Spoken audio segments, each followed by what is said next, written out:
Welcome, welcome, welcome. I'm Jonathan Friedman, and this is The Common Room, PEN America's conversation series about free speech, diversity, and inclusion in higher education. PEN America's mission is to celebrate creative expression and defend the civil liberties that make it possible. And I invite all of those in attendance today to consider joining our national membership of writers, journalists, scholars, and their allies in support of that mission. Today, we'll be talking about free expression statements and policies. How? Why? Clearly, we've seen a number of universities and colleges across the country grapple with how to develop these policies and when to put out statements, who to involve in the process, and what that process should look like. Poorly written statements and policies undermine trust in protections for free expression and in institutions' commitment to an inclusive campus. Yet, they can be effective tools and important symbols and signals of a university's commitment. Today, we'll be diving into this conversation with three esteemed guests. I'm delighted to be joined by Ronald A. Crutcher, president of the University of Richmond in Virginia, an accomplished cellist and the author of 2021 book, I Had No Idea You Were Black, Navigating Race on the Road to Leadership. Welcome, Ron. Thanks for being here. It's pleased to be here with you today, Tom. Look forward to the discussion. Second, we've got Jacqueline Pfeffer-Merrill, director of the Bipartisan Policy Center's Campus Free Expression Project and our co-sponsor of today's session. Very glad to be here and co-sponsoring this with PEN America. And third, Ben Trachtenberg, Associate Dean for Academic Affairs and the Isidore Loeb Professor of Law at the University of Missouri School of Law. Thanks, Ben, for coming. Thank you for having me. Great to be here. Before we get to the main topic of the hour, I'll just remind all in attendance and participating that this is an open forum for interaction and dialogue. We ask that everybody speak to one another with respect, and I'll remind those in the audience that if you have questions, thoughts, reactions, something you'd like to take up or react to from the audience, we welcome your input in the chat or the Q&A box. So to the topic of today, each of you has a different vantage on free expression policies and statements. I wanted to start with what you see as the value of broad statements about free expression or statements that also address diversity and inclusion. Why are these important for institutions of higher learning? Ron, let's start with you. Surely. Well, I mean, while the University of Richmond is a private campus, and thus we're really not legally bound by the First Amendment, but we're an educational institution whose mission is to prepare students for leadership in a diverse world, a world and a country, in fact, in which our students will need to understand and live by the tenets of the First Amendment.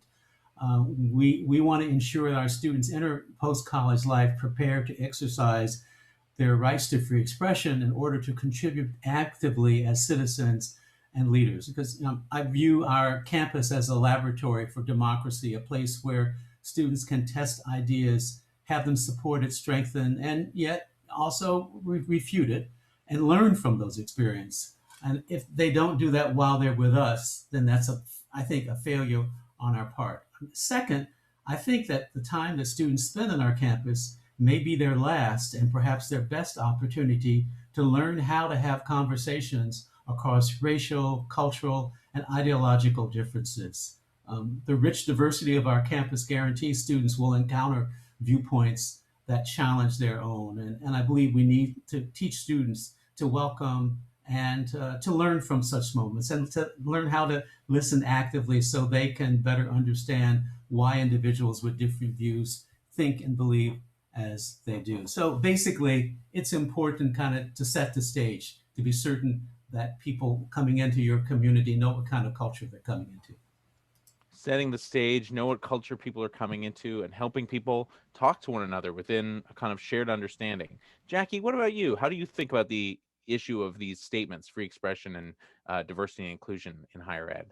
Yeah, thanks very much. So at BPC at the moment, we have the Academic Leaders Task Force on Campus Free Expression. I'm delighted President Crutcher is one of our members. And as a task force, we've really focused on this question. And what we keep coming back to is the mission of colleges and universities, the teaching mission, to educate students, as Ron has talked about, and then the scholarship mission. And both of those depend on open inquiry and free expression as means to the goals of scholarship and of teaching. So our conversations have really surfaced how it's really valuable to have clear policies and statements that can help set programs, policies, and curricula that center free expression on campus, and whenever a controversy arrives, can kind of serve as a touchstone for the conversation. And Ben, tell me what you think when you think about the importance of free expression statements and policies for campuses. Well, I think as in so many areas, what you do about free expression is more important than what you say about free expression. But even recognizing that, I think what you say is important because it might guide what you do. So it may be that if you've thought hard enough to write down, these things we believe, then when a difficult situation shows up, you can go back to it. But I think also a huge purpose of this is signaling, whether people want to acknowledge it or not. And whenever you're signaling, the question is, what am I signaling and to whom? So there are a lot of people outside of academia who are suspicious that folks at universities don't believe in having difficult conversations. There's this stereotype that the students and faculty and administrators are afraid of it, which I actually think is largely not true. I think difficult conversations are happening all the time. But putting out a statement, for example, one based on the Chicago statement that is very popular with critics of perceived intolerance of speech, putting that out at a university like mine, that didn't really commit us to anything new because we already are bound by the First Amendment. But saying we freely want to put out this statement and we welcome you to hold us accountable, that has some value. And I could talk a little bit about unintended audiences, but I don't want to monopolize right now. But I think you need to think about who is listening and what are they hearing when you make certain statements that are designed to assuage other people's concerns. Well, I think in my work, when I've worked with campuses, I often say, well, what is your policy, or how have you anticipated, the current crisis around, I don't know if it's a faculty speech issue or student speech issue, and the universities that struggle are the ones that haven't thought through, the hypothetical situations that could confront them. I think also the question of accountability with regard to these statements is important, and we'll come back to that a little bit later on. But something I wanted to ask kind of early on in this conversation is a reflection point. Jackie, something you and I were talking about, we were talking about the importance of this conversation and this session. Why do you think these statements are so important now in our contemporary context? And how do you think of our moment today and how it compares with past instances where higher education institutions thought it important to articulate their values? Yeah, thanks for that question. I do think it's really important to think about today as a moment of social flux, and social media is changing the discourse landscape both on campus and on campus. And as Ben said, at various points in the past, it's proved to be really helpful to think through and take the trouble to write down why open inquiry and free expression is a central value on colleges and campuses. So just looking back to the beginning of the last century, Leland Stanford's widow succeeded in having somebody kicked off the faculty for saying and writing things that were contrary to her railroad business interests. And in response to that and a few other similar incidents, the American Association of University Professors was founded and published its Statement of Principles on Academic Freedom. It was revisited during World War II, another time of tremendous flux. And then in the Vietnam era, we saw several new statements when campus speech was again very controversial, and that led to, again, another restatement of the AAUP principles, the C. Van Wood report, the Calvin report.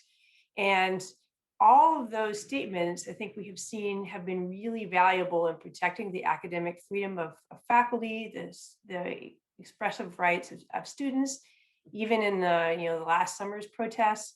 And I think this latest set of statements, beginning with the 2015 Chicago statement, in a way we were almost overdue for another deliberate revisiting of these statements, and especially as social media has changed the way discourse takes place on campus. I think it was really valuable to bring forward these statements, and I think a generation from now, we're going to look back on them as just being as essential a contribution as these other statements have been. Yeah, I often think about that long history, and I was so glad when we were talking about this conversation that you raised it, because I think we often think of this current moment in higher education as though We haven't necessarily had precedent for it before. We haven't had situations or moments where universities wanted to think about this stuff and kind of, put their stamp and say quite clearly, where they stood. Ron, I wanted to turn to you next. I know at the University of Richmond, you have been involved for the past few years in the process of developing a free expression statement. So can you take us into that process? Who was involved? How did you go about it? Absolutely. Well, first, let me just say, as president, I started thinking about the importance of such a statement. Well, shortly after the Chicago statements, for sure. But then in fall of 2016, the American Council on Education, along with the Knight Foundation, convened a meeting. And there was a survey you might be aware of, the survey they did with high school and college students. It was clear that there were different perspectives in high school students than mine about free expression. And then eventually, I mean, our students being very active in 2018, the Student Government Association passed a resolution calling for the university to develop a free expression statement. The young student who put that forward is one of my mentees. I had been working with him, and then as things began to develop, we put together a whole series. We brought Robert Zimmer. We brought in Fred Lawrence, Zach Wood, and had some conversations on campus. So this was a semester-long event. And then at the end of that semester, I put together a task force. And what I did with the task force is, rather than making it broadly representative, I placed people on that task force who had already demonstrated an interest in this subject matter. 2 attorneys, Ben, by the way, one whose area of expertise is the First Amendment, and another attorney, and some. I think there were about 6 faculty members on that task force. They, between June of 2019 and December, they had to draft. Well, first of all, let me back up and say what I said to them, what their charge was. I asked them first to answer the question: do you think we need to have a free expression statement? Secondly, do you think the Chicago statement would do for us? And then thirdly, I said I said my preference would be for you to take a look at our traditions, our history, our mission, and try to draft a statement that's grounded in who we are as an institution. And that's exactly what they did. In the fall of 2019, then, I think I have this right. Yeah, fall of 2019, we had open meetings with faculty, staff, and students, and they were very interactive. And we heard, we heard from lots of voices there. And in December of that year, December of 2020, yeah, I think I have the right. The board endorsed the statement, and it's now a part of our, of who we are as an institution. I'll put that statement on in the chat so you can go right to it. But I will add one thing that was interesting about our statement is that there is in one part of the statement a sentence that says that the University of Richmond's commitment to inclusion and diversity demands an equal commitment to free expression. And that's something so those 2 issues were tied. I'd be lying if I said 100% of people on the campus are rooting and saying, great, we have this statement. That's not necessarily the case, but I'm a kind of a leader. I feel you only need 50% plus 1, and we have more than that. So it has been now implemented. I'll put that in the chat for you. Sure, that would be great. And just a quick follow-up for you. Sometimes I get, I'm talking to someone at a university and they say, we feel we need a free expression statement. So here we've written one and we're going to announce it, next week. Do I think that's a good idea? And I think, Ron, what always has struck me about my conversations with you is the importance of consultation. So I wonder if you could reflect a little more for us on why you thought that would be a better approach. I thought it would be a better approach because, quite frankly, I didn't want anyone, because I really feel kind of a top-down approach may look good, may go faster. I mean, I received criticism from my board, by the way, for taking so long. But I kept saying to them, it's important to have the deliberation, and we structured those consultative events in ways that they were bound to be interactive. For instance, the best one was the one we had with the students. We trained facilitators. So after I made my presentation, and we had the lawyer, Professor Kurt Lash, there, they broke into groups, and we did this. We had to do this virtually because of the pandemic, and the students were magnificent. And you heard voices from both sides, or all sides, really, quite frankly. And so, at the end of the day, no matter what people say, even those who still may disagree that we needed to have this statement, no one can say that they didn't have an opportunity to opine about it. Oh, by the way, the other thing we did from the very beginning, once the draft was completed, we had a website, so people could go directly to the website and give us their feedback there as well. I think your point about allowing consultation is so helpful, because you sometimes hear, I'm really committed to free speech, so it's vital that we put out a statement in favor of it. And I'm so committed to it that I don't have time to talk about it, and there'll be no free speech allowed as we develop it. And when we had, for a brief period, we were probably the most famous university in the world in terms of student speech in fall of 2015. Yes. And I happened to become the chair of faculty council that summer, just before. And the interim chancellor, because we had some changes in personnel, the interim chancellor was smart enough to say, we need to have better clarification, better rules about free speech, because we're extremely pro free speech. We just had really famous student protests that got a lot accomplished and somehow got a reputation as being anti-free speech. And so he was smart enough to ask me to appoint a committee, and I was smart enough to say, no, let's appoint a committee together so that we don't have a bunch of faculty suggest something that's impractical. We need the chief of the university police department on this committee. We need the vice chancellor for student affairs, because they're the ones who are going to have to say, well, what do we do if someone's disrupting an event and we need to take her out of that event? Or what are the consequences going to be for students who violate these policies? And so just like you did, we put a lot of stuff online, and we did the statement, the sort of Chicago style statement, that was done early, in part so the committee could say, here are the principles we're using. This is what we care about. But the details of how many decibels your megaphone can be and whether you're allowed to chalk the sidewalk, we're going to publish drafts. We're going to have open fora. We're going to talk about it. And then, because frankly, as a guy who teaches law, I know that people don't read the regs. We put out statements that try to explain it in regular English, so that if you're a student at Mizzou and you want to know, am I allowed to protest a protest? And what kind of protesting is allowed? And I'll put in the chat our FAQ, and we tried to explain it. And we similarly appointed a committee that had students, that had First Amendment experts. I mean, one of the benefits of being at a comprehensive university with a journalism school, with the world's best journalism school, is we had a lot of people that we could draw upon. But it was important to us for this to be inclusive, because there is this cynicism that sometimes students have, that the only time anyone wants to talk about free speech on campus is when a conservative white person is being told to shut up. And so it's always, we need to make sure that the Black students don't disrupt the Attorney General or something like that.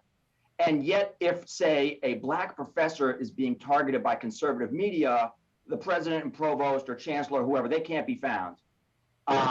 And so I think it's very important, if you're going to have these kinds of things, that you actually stand behind them, and that it's not just, we're trying to pander to politicians or to certain critics. If you're going to make a statement like this, you have to mean it, or you're going to look stupid. And if I can chime in here too, Jonathan, right at this very top, you asked us about diversity and inclusion statements, and Ron talked about how they had discussed diversity and inclusion in their process. That is one of the reasons why also you need a really long, comprehensive process, because if you look at student opinion, for example, as surfaced in the Gallup Knight Foundation survey that Ron mentioned, students, if you just ask them about free speech principles, they're very in favor of that. But then the survey also shows, and you can just find this on Canvas talking to students, 76% of students say diversity and inclusion often or frequently comes into conflict with free speech.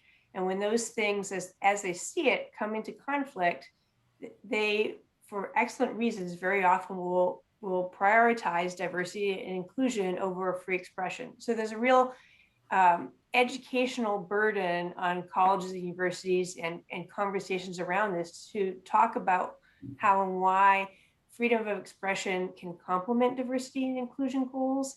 And just both talking about today and talking about historical examples can be really helpful too. The civil rights movement, the women's suffrage movement, the Me Too movement. Free expression is part of making our society more diverse and inclusive, but many students are skeptical about that today. So we need to take the time to squarely discuss that issue in particular, so that you can't have a top-down process and you can't have a fast process. It's a process of education and consultation. And Jackie, if I might add, John, that was one of the main issues of contention in all of the meetings that we had in the fall. And I think you have to kind of respond spot on that, yes, some would say, well, yeah, you can have a free expression statement, but really, everyone does not have equal access to the microphone. That's one of the things that came up. And I think you have to acknowledge that might in fact be the case. But then I think as educators, we can't allow students to remain at that particular point. We have to work with them so they figure out how they can then muster up, look internally to and have the internal fortitude to figure out some kind of counter speech, whether it be actually speech or demonstrating or doing something online.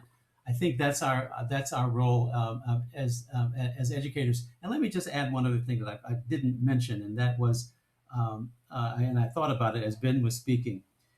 Throughout this entire process, what we kept hearing people doing was referring to our statement as a policy. And we kept having to remind folks, it is not a policy. It is a statement of our principles and values, which will then, guide our policies. And so I thought of, Ben, when you were talking about your process, because what we said to folks, and we had a chance to do this in the meetings. Once the statement's in place, then we're going to have to change the student handbook, for instance, and we developed a whole I guess it was a policy for protesting, and that we already had been working on, but we kept it aside until we had the statement, and then we brought it out. So and all of that, I think, in the end helps people to understand why you have this statement and to be clear that or have some sense of what the action will be from the university when I get as president a request to cancel someone who's coming because of fill in the blank.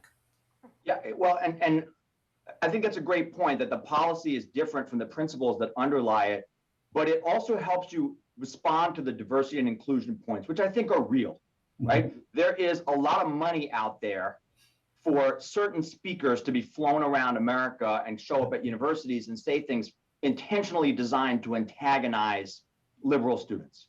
And fine, this is America. If you want to fund those speech parades, the whistle stop tour of whoever the speaker is, that's fine, right? But if you have students at the university who say, listen, that kind of hateful rhetoric is hurtful to me, I agree that's not a reason to cancel the speech, but it might be a reason for the university president to say, let me help you arrange another event, right? If you're a very small part of this community and you don't have the resources or the organizational wherewithal or maybe insufficient faculty mentors, if we're gonna say the solution to bad speech is more speech, which is overwhelmingly my position in almost all cases, part of our job as educators is to help create that more speech, not to indoctrinate or to say we have a fairness doctrine on campus that if you say X, I'll hire someone to say not X, but that we want to have that conversation.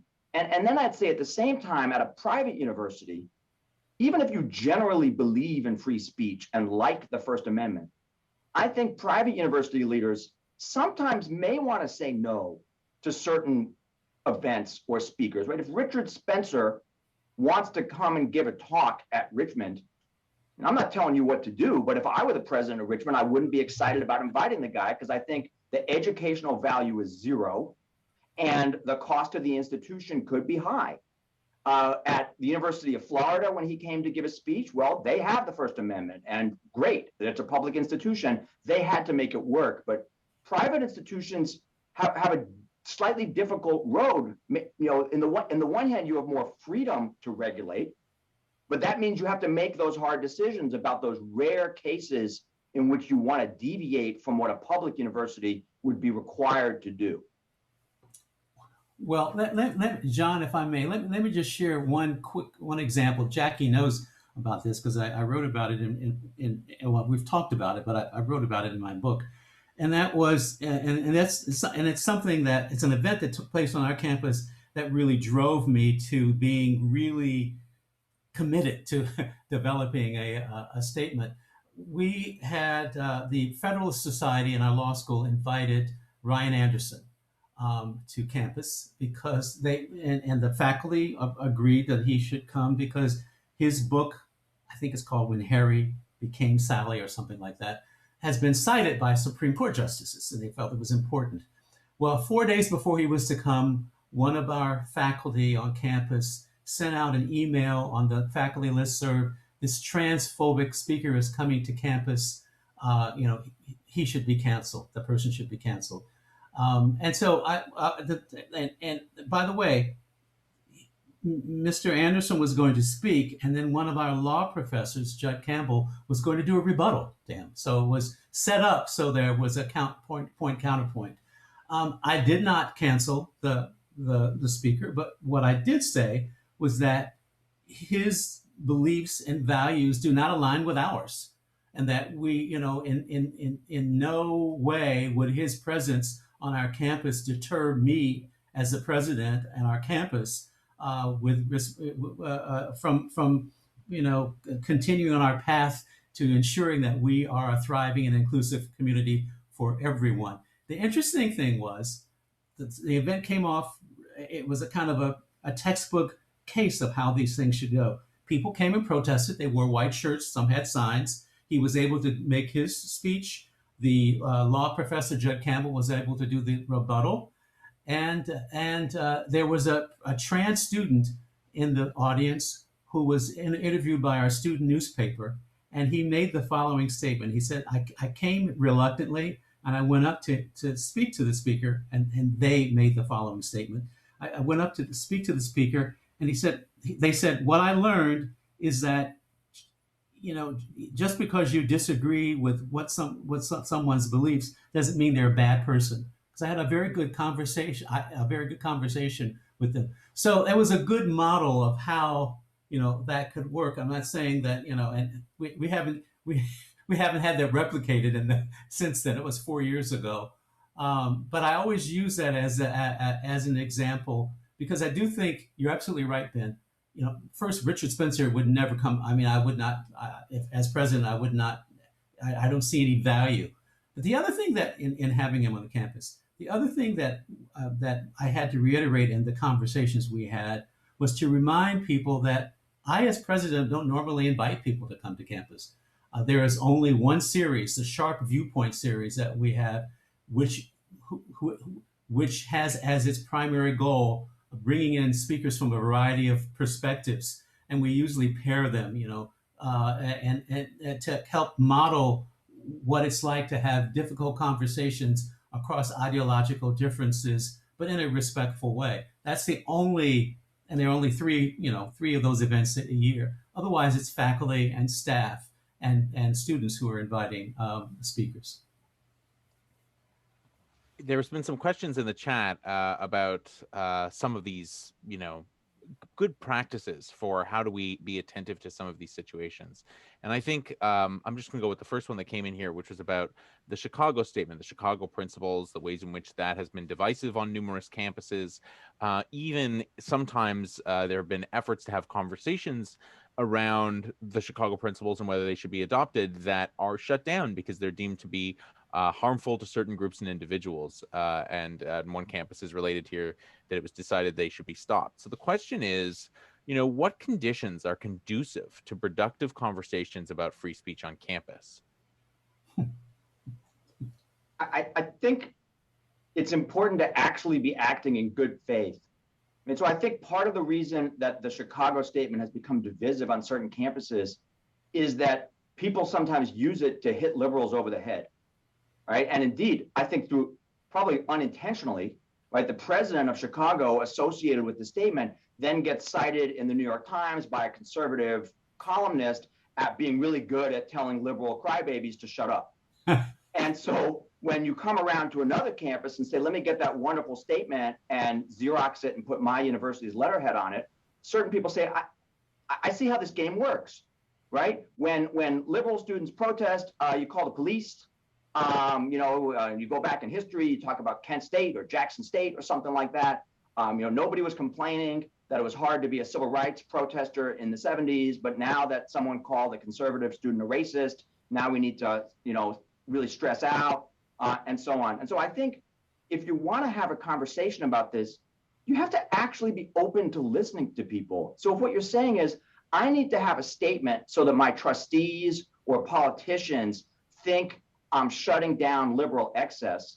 Well, of course, the targets of your basically attack under the guise of free speech are going to know what you're up to and they're not going to like it.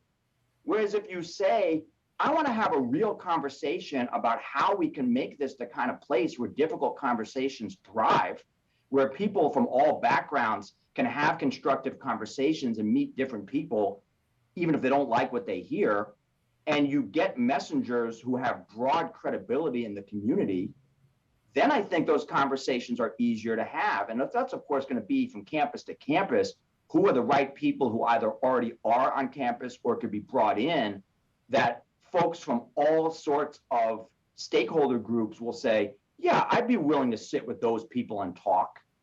And it's not the president or the trustees saying, I'm going to put out this statement so I can join the Chicago Club and tell everyone what a free thinker I am. Can I jump in here too? I think we might even just say more about what is a difficult conversation, a conversation where there is principled disagreements, where the purpose of the conversation is not even necessarily to persuade people, but just to learn more deeply what each different party in the conversation thinks. These, whether it's about a free expression conversation or any other difficult topic, are just hard on college campuses. And one essential part that's kind of emerging out of our task force conversations is that it's really important for colleges and universities to affirm that it is their job to help matriculating students engage in these kinds of conversations. College and university students come from increasingly homogenized high school communities. Very often they have been siloed by social media. And when they've been brought up to say, don't talk about politics and religion. And then they come to campus and what's on the table? Everything is on the table, the meaning of life, politics, religion. And it should be a culture shock for any matriculating student. It's not easy to learn to have those conversations. And I think, helping students build the listening skills, being resilient when I hear something that really challenges what I think, being able to try to draw out others in conversation, it is part of any successful free expression broader process, I think, on the campus. And it's even, one of the things we haven't mentioned that is included in some of these statements is a commitment to that kind of education. And I'll just, in fact, quote from the University of Chicago statement, which is, was the first it doesn't necessarily fit every campus, but this line I think is particularly important. Fostering the ability of members of the university community to engage in such debate and deliberation in an effective and responsible manner is an essential part of the university's educational mission. And I think affirming that commitment as part of these processes is just really important and builds on things that both Ron and Ben have said.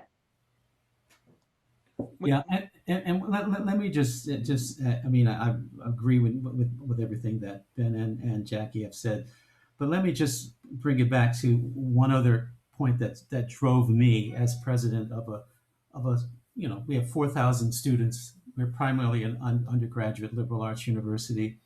The Public Religion Research Institute has done some surveys indicating that we are a very segregated society around. We 91% of whites have only other whites as part of their network. 84% of blacks, 83% of blacks, 64% of Hispanics. And so when our students come to us in these residential campuses in particular, they don't really have an experiential base from which to develop relationships across ideological, religious, or racial divides. And so it's incumbent upon us to help them gain those skills. And then, as I like to say, to practice the skills. I'm a musician. So basically the university ought to be a practice room, or as one of my students put it, a crucible for how to live in a democratic society. That's what's driving me, and that's the way I presented it to our campus. And part of the concern is that I'm a 74-year-old black man who grew up in the civil rights movement. When I graduated from college in 1969, I thought by the year 2000 we would have dealt with the issues around race, systemic racism, and here we are in 2021 still dealing with them. And I don't want my grandchildren 50 years from now to be in the same kind of situation. And so you have to be able to have those kinds of kinds of conversations across these divides, but you have to learn how to do that. And you have to practice it. And I think that's what we have to help our students to hone. Well, there's a good question in the Q&A that referenced conservative professors, apparently a study saying that they get in trouble for saying what they think. And I don't know that study in particular, but I'm quite confident that more liberal professors would have their own studies talking about how they get in trouble. And I've seen anecdotally, the effect of very partisan media going after a professor, and then the university leadership is just totally unprepared for it. The university leadership is not ready for someone who gets 1,000 hateful emails, with like graphic pornography or threatening them with rape and death. The university doesn't know how to deal with that. That's not what people became university presidents to think about. And there it is. And I think it's important for university leaders to be ready to defend their people, regardless of their ideological persuasion. So yes, of course, the conservative professors and the liberal professors both. And also some of this isn't even really about politics, but you'll have someone who's getting attacked for her views on climate change or something like that, which of course has become a partisan issue, but they're being attacked for their certain scientific positions, as well as more cultural issues like views on trans people or race or what have you. But I think it sends a very bad message if somebody makes a statement that is perhaps inartful. They come under immense outside attack, and the top people at the institution don't have their back. Because then everybody else on campus knows, like, all right, you believe in free speech until people are yelling at the trustees and the president, then all bets are off and this person is on his own. And I don't mean to suggest that a president can never say this thing that Professor X said is abominable and is against our values. That might be the right thing to do. And say, I'm not going to fire this person. He has the freedom to say it, but boy, is it abhorrent. But a lot of things are merely inartful, and they're being used by non-good faith actors who want to attack the institution or drive their own agenda, which has nothing to do with campus speech often. And if we let our people get picked off, right, if we don't stand together, we'll all hang separately. And it's the top leaders at the university who have to be ready to stand up for their people, because everyone takes their cues from the president's office, the provost's office, the trustees, and so on. I think that's a terrific point, and they kind of brings the question out: how do we get ready? Like because you can't get ready the morning that the Twitter war has exploded. And I think having these statements and policies kind of encourage a period of reflection, and an additional resource that heard of some using with their trustees or their leadership teams are case studies where they take some of these difficult cases that have already taken place and said, if this came up on our campus, who would be the point person? Would it behoove us to have, some kinds of statements pre-drafted that we could then tweak for the particular occasion? What would be our messaging? How would we reach out to students, to faculty? I think that case study approach, in addition to these other statements and policies, are a way to get ready, to demonstrate confident institutional leadership. And I think you have to be ready. In fact, in my first year here at the University of Richmond, I was part of an initiative organized by ACE, the American Council on Education, which really was actually in response to some of the activity that took place on your campus at Mizzou and at Yale, and how to get presidents. I was one of the liaisons in the group to do case studies and also put yourself in the situation. If there's a demonstration on campus, who decides to shut it down? Is it you, the president, or is it the head of the police? I would also say that what we did in advance of even putting together the task force, we brought Fred Lawrence to do a session with our board and my president's cabinet where we did case studies, Jackie. But we did them, it was very interactive. It was difficult, and he was so good. He was really magnificent. I brought him back the next semester to do a session with our faculty, staff, and students. But what he did with us was to have, with the board and the vice presidents, was to have us think, how would you respond, Ben, to the situation that you talked about? I mean, you have a liberal professor who's being attacked. What do you do?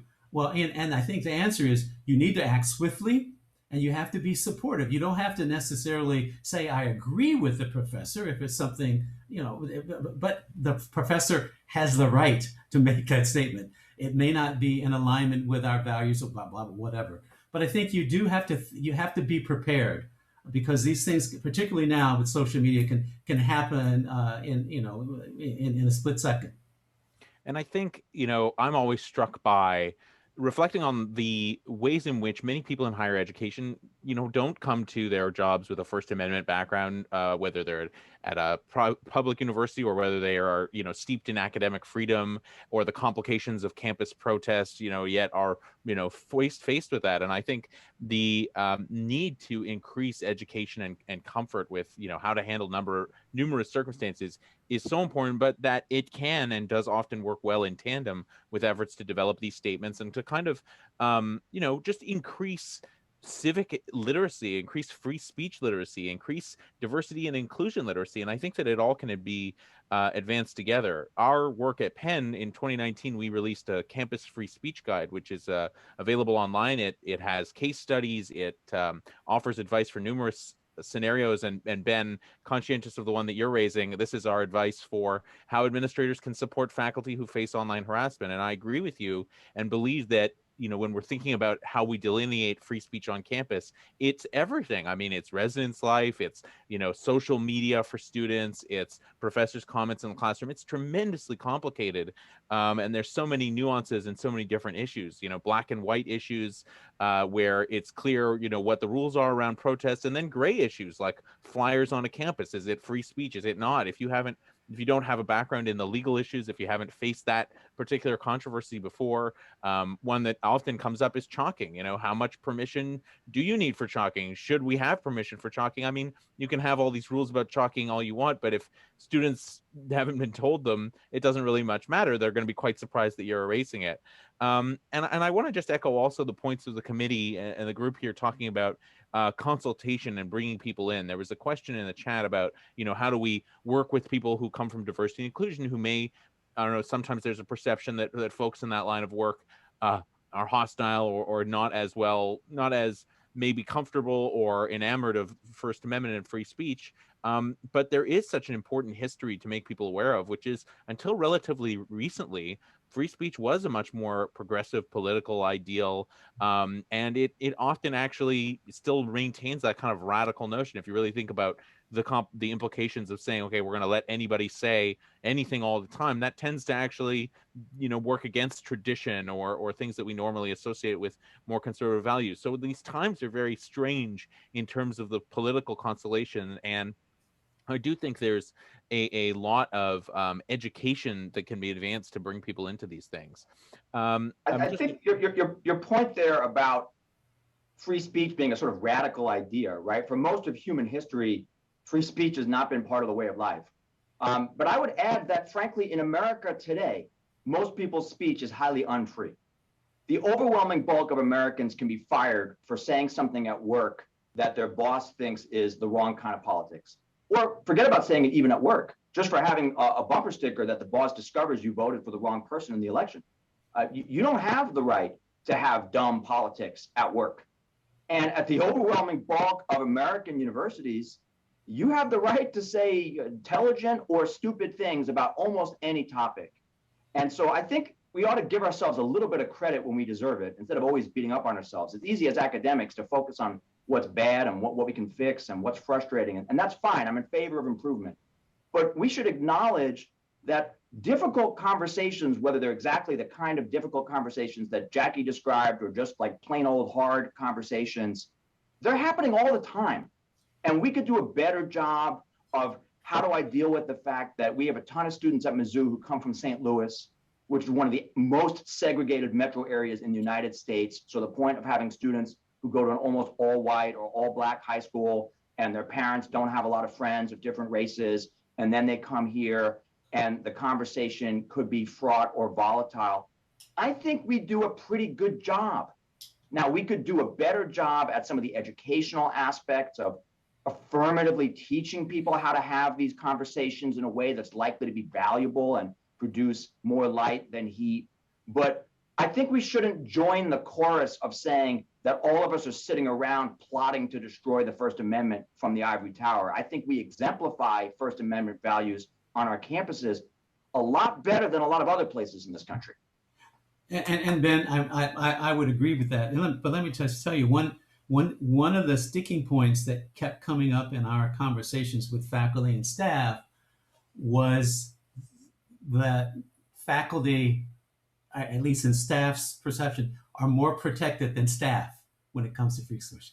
Absolutely. And at the end of the day, I just had to. I mean, there's not anything I can do about that, right? I mean, it's like you're comparing apples with oranges. But it was amazing to me. It kept at every one of the sessions. That kept coming. People kept coming back to that. I bet the staff have noticed that the faculty get paid better too. Well, and the differences between faculty, right? So between adjunct faculty, that's right. That's correct. Who might not be fired for their speech, but then they have their contracts not renewed, even if they have positive evaluations. And I think what we're seeing actually right now is even the promises of academic freedom and tenure seem to be eroding across the country, as we're seeing like a lot of universities, primarily private ones so far, just kind of act in ways that don't honor due process or anything that's in any of these statements. So, I mean, do any of you have thoughts about accountability when it comes to, these statements and principles? I think one place to look at is looking at the legislatures in the worlds of public universities. There's a lot of pressure on some university leaders to frankly be anti-free speech. And it's often the same politicians who say that they're against students squelching free speech, but then you see bills saying, please give me a list of the partisan affiliation of everyone on the faculty, Or please give me a list of anyone who's talking about oppression or wokeness or privilege in the state of Georgia or something like that. And so I think it's incumbent on those of us who believe in free speech, who believe in academic freedom, to be willing to speak up when we see an attack that it might be convenient to ignore because it seems to be going against your current political opponents. But ultimately, people who don't believe in free speech on campus, they're not going to believe in it for you if it's inconvenient for them one day. And if we don't stand up for the principles, if we don't do that accountability, it's going to be hard for all of us. And that's that unique role of the university as a place where people with different ideas come together. And I think, Yes. you know, the university in a democracy, the university in a time of incredible polarization, where, you know, the power of the echo chamber is being felt so strongly through social media and through even just cable news consumption and just, well, every kind of news consumption now, you know, the importance of having a place where people can still come together. And that's why the onus is on the university, on even in, you know, difficult cases where the pressure is on. I think it's so important to have thought through these policies and be able to stand for you know, speech across the political spectrum, speech that offends, speech that people are pressured to penalize or discipline for. We did have this other question here, which gets a little bit into Ben and Ron and your different statements. And I don't know if we've had the chance to study each other's in depth, but there was this question here posed as, you know, is there something in each other's statements that you might change in tone or substance? But I guess we could just say more broadly, you know, when you wanted to include inclusion in statements about free speech, you know, there's a, maybe one of you references civility or mutual respect. Are those ways of doing that? Are there other ways of doing that? And is there anything you think you got wrong or that you wish you might have done better in either of your processes? Well, I will say that, you know, we made what we actually, before the statement was finalized and endorsed by the board, we shared it with some small groups of faculty, staff, and students to get their feedback, and that was very, very helpful. For instance, there was the original statement made it sound like it was primarily aimed at faculty and not the entire community. So we made some changes to that, and we made some other minor changes. But beyond that, you know, I think at the end of the day, I would stand by the statement as it is, as it, you know, as it exists now. But with the changes that we made. Well, I'm not going to get into the weeds of another university's statement other than to say I think it's fine that not all the statements are the same. And I also think that it's okay to acknowledge the occasional tension between free speech goals and diversity and inclusion goals. Many of us want to wish it away, right? And say, well, having free speech is, of course, always going to help with diversity and inclusion. And people who are afraid that free speech will be bad for inclusion are presenting a false vision. And so, okay. I think it's okay to say sometimes allowing hateful people to say terrible things will make certain people uncomfortable, and that may cause problems, but I'm willing to pay the price because of my belief in free speech that net, I think it's worth it. And because once you start suppressing speech, it's actually often marginalized people who get hit with the suppression stick. And so, but I think we need to be willing to own that if crazy anti-Semites come to Mizzou and start talking about how the Jews are controlling banks with our space lasers or whatever, and they say it enough times with enough volume, that might make it harder to recruit Jews to Mizzou if people don't talk that way at Illinois. Now, probably I can't ban anti-Semites because of that fear, but there is sometimes a real trade-off. I think if I can just jump in here, so I don't, of course, have my free state statement from a college, but I do think there's tremendous value in having the statement situated within the particular history and mission and values of an institution. And what's going to suit a public R1 is not the same as going to suit a small liberal arts college or denominational school. But one interesting model is out there is the model at the University of Maryland, the statement that was developed under Wallace Lowe's leadership, who's also serving on our academic leaders task force. it situates the free expression statement within a value statement that includes inclusivity, security, respect. And I think it's not the only statement that precedes the free expression statement within a value statement that reminds us that free expression, open inquiry is a means to the ends of increasing our knowledge and teaching the next generation. And I think that is an interesting model. And if I were, at a university considering these, I would just, go print off 10 of these free expression statements and say, gosh, what looks like it might fit us, and what are the possibilities out there that suits our campus in particular. And that was our aim when we put out our Penn principles in 2018, which was really to kind of offer a way for people to think about the intersections between free speech, diversity, and inclusion on numerous issues, trigger warnings and microaggressions, hate, and other issues. And we've seen our principles picked up by some universities as part of these processes. I think in particular, to return to the Chicago statement that was earlier brought up, I think it's a template. I think, what we've done is a template. I think that a lot of universities are looking at each other as templates, but the trick is to recognize that as part of that process, it's not just about taking a one size all and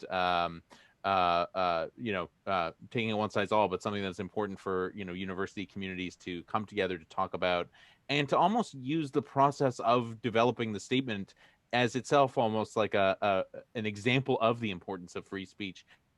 Too. So having people who have diverse views across the political spectrum and creating a space where there are ground rules for conversation. Perhaps there are ways for people to comment anonymously that can be inclusive of all, truly inclusive of all.